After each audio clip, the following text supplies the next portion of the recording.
and soul of each one of us. All life everywhere springs from the one life, which is God. We know and accept that it is all God all the time. And we know that God is good.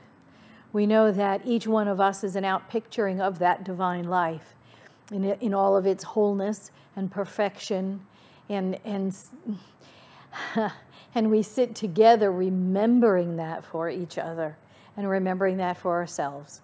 So here we are, that diverse outpicturing of the one life of spirit in form as us, doing the work of spirit on earth as we would see it done.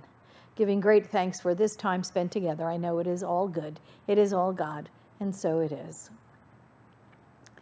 So good afternoon. How are you doing?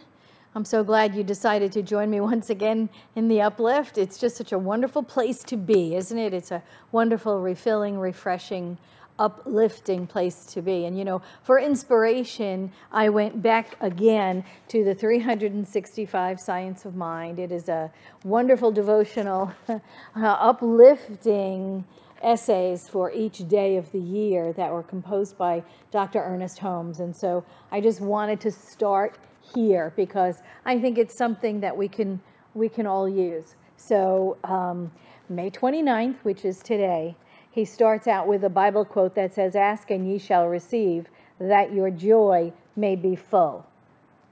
So here's the first paragraph. Nothing in our thought about God should produce sadness or depression. Rather, it should do quite the reverse, because our faith in and love of God should give us such a confidence, such a sense of security, that we should be able to say, "Joy to the world, the Lord is come." And it's true, really, we should. You know, I know that there is so much going on in the world right now that, you know, we don't feel the joy. It's just not in us. We're sheltering at home. We're dealing with COVID. We're trying to keep people healthy. We're trying to keep ourselves healthy. Then we're having to deal with the events of the world, the unexplained death of another African American man. And so joy may not be what's on our hearts right now. The rioting from, you know, people of color who feel unheard and unvalued, and it's just awful. And we do want to, you know, do something about it. And yet we know that being in that depressed state, you know, can just gives us that depressed energy around us. And, you know, and with everything going on in the world, we can feel bad and sad and depressed, and all of the energy around us goes there. And, you know, that's that, we let it, you know, lead us into temptation, as it were, because isn't that the temptation, to feel bad and to feel like everything's wrong with the world? And that's just not where we're supposed to be going. The temptation is to feel sad and morose and depressed, and that is the temptation of being led astray. When we keep our thoughts raised on the Most High, that's where we are of the most good, right? When our energy is high, when we are kept uplifted, then we can make more of a positive contribution. You know, remember, we always attract into our conditions from the vibration at which we are resonating. And so if we are low with despair, then that is what we continue to attract into our conditions. So we have to be really, really aware of that, aware of where our energy is, and we can still see what is going on in the world. We can still make a positive impact. We can take action, and we can keep our energy levels. We can keep our thoughts high. And I just want to go on with what Ernest Holmes wrote here for January, for May 29th. Wow, I'm getting ahead of myself. Second paragraph, he says this: "We must come to realize that God is not in some far-off place, but instead that God is the inward, the intimate presence, closer to us than our very breath. God is not, nor can ever be separated from us. But too often we separate ourselves from God. He goes on to say this, I now affirm that there is nothing in me that can doubt this presence or limit the power of good in my life. There is nothing in me that can separate me from the love of God. And I accept the joy of living in the midst of it. I accept the joy of living in the midst of it, in the midst of what's going on, whatever is going on. We must know that the outermost God and the innermost God are one God. We must know that we are part and parcel of it, but we must know that everyone else is as well. And regardless of what we are living through, and there is a lot of it up right now, and I know this, and I know it's difficult to keep our resolve. I know it is difficult to keep that God is joy and we are that in the midst of these troubling conditions. But that's exactly what we must do. We must do our work in the world with that sense of joy, with that sense of peace, with that sense of fullness, regardless of the conditions, regardless of all of the conditions to the contrary.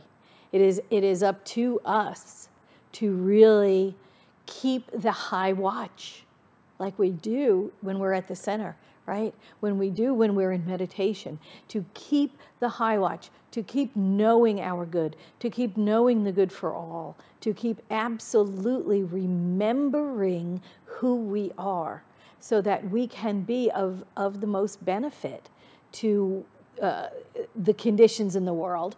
And because of our high resolve, we can change the conditions around us. That's really what we're here to do. So I want to keep going with what Ernest Holmes said on this May 29th. The divine presence leads me on the pathway of peace. It directs my thoughts, my words, my actions into constructive channels of self-expression. It unites me with others in love, in kindness, and in consideration. And isn't that what we're here to do? To remember who we are, to remember we're the outpicturing of the divine life. But so is everyone else. And we have to remember it for each other. I know if I am not peaceful, if I'm agitated, then I get agitated with everything around me. You know, if I start off, say I start off late, right, to an event or an occasion or something, then everything along the way can become unsettling, right? Everything that I have to do when I'm on my way to the event can be upsetting. Have you ever had an experience like that? Like when you just start out in a tizzy or something, then just everything along the way will add to it. But if I am centered, if I'm peaceful, if I'm prayed up, then it doesn't matter what happens along the way. I'm centered, I'm peaceful, and I'm the place where spirit as peace can show up. And that's really our intention, right? To be the place of peace, to be the place where peace can demonstrate itself regardless of what's happening around us. I want to finish up with this last paragraph. Ernest Holmes said this, "Today, I accept this action graciously, and I realize that it brings into my experience everything necessary for my joy and happiness. I affirm for others that which I affirm for myself. I affirm for others that which I affirm for myself." That is always the way it must be. I think this is really the takeaway for this whole daily 365.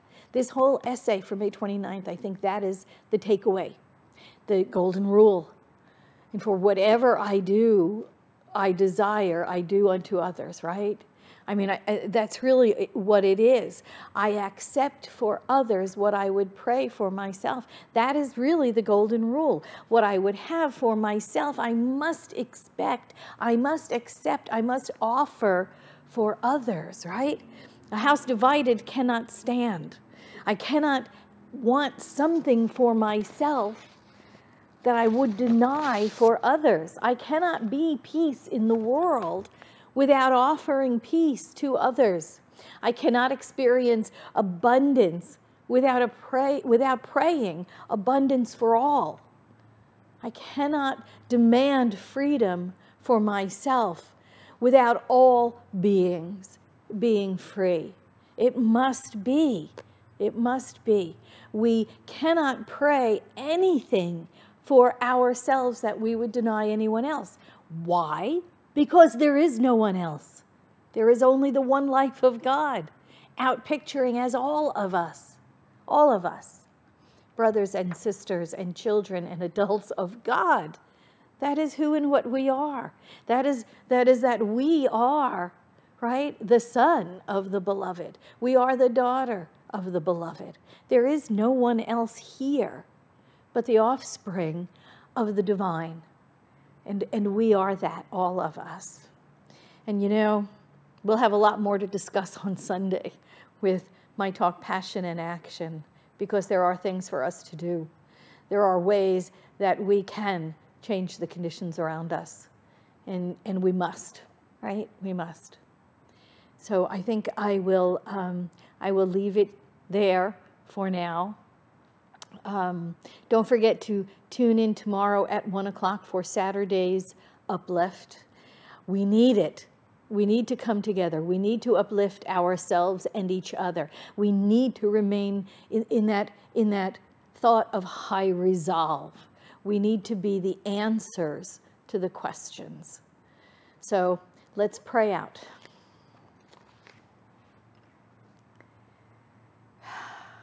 I give great thanks for this time spent together for each one of us who has said yes to spiritual awakening, to being the place where God shows up in form on earth as us.